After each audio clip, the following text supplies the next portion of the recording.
Using an airbrush for the first time to paint some eyeballs. Let's get it.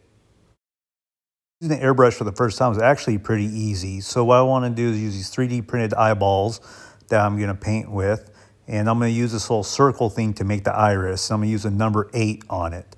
And I want to paint these eyes green. This looks a little bit bright, so I'll probably be using some green and some brown for it.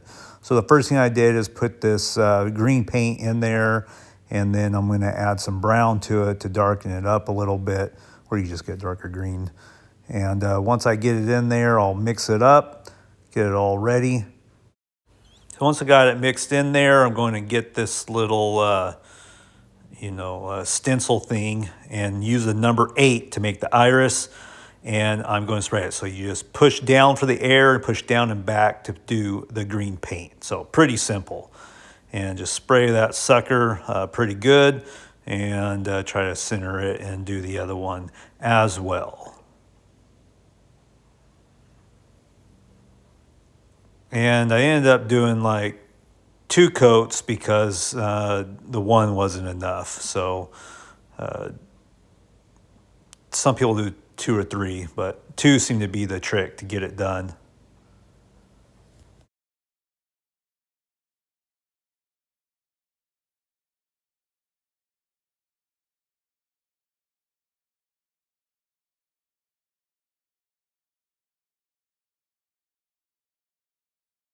A little heat gun to hurry up the process of drying. And then, heck, I'm going to do that other coat.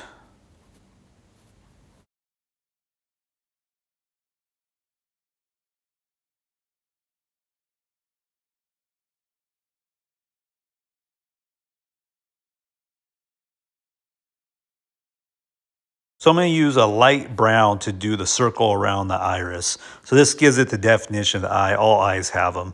I don't know what it's called. But I'm doing a light brown, and I'll do a circle. I'll move the eye around to do a circle on it.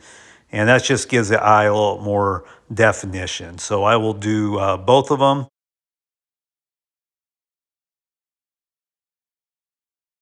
Now you can use thinner. This is just some airbrush paint cleaner.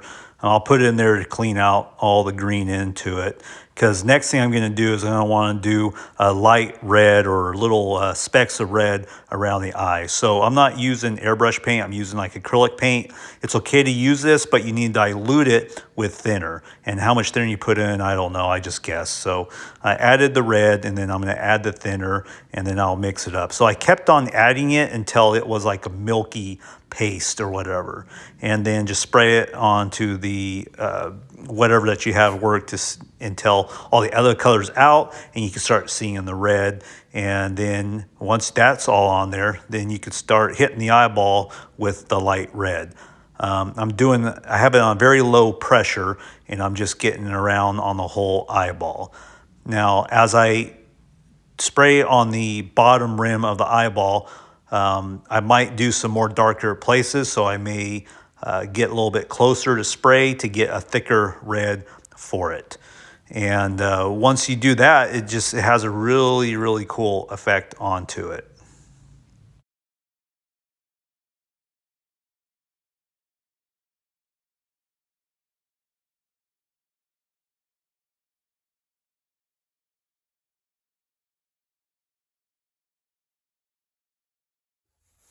And I'm just using a Sharpie for the pupil. I guess you could do a smaller circle to spray paint black, but I just did a Sharpie. It's just as good.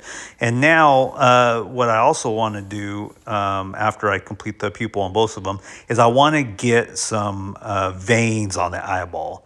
So to do that, I'm going to be using a red Sharpie, and I'm just going to put veins from the bottom going toward the iris, and it's also another cool effect.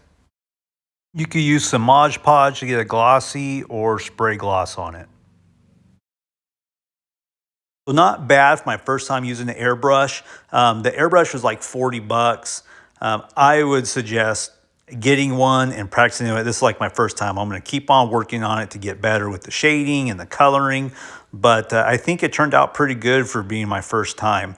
And I'll keep on working on it. So hopefully I could do mask and skin and face letter, but I'm pretty happy with my first time doing it.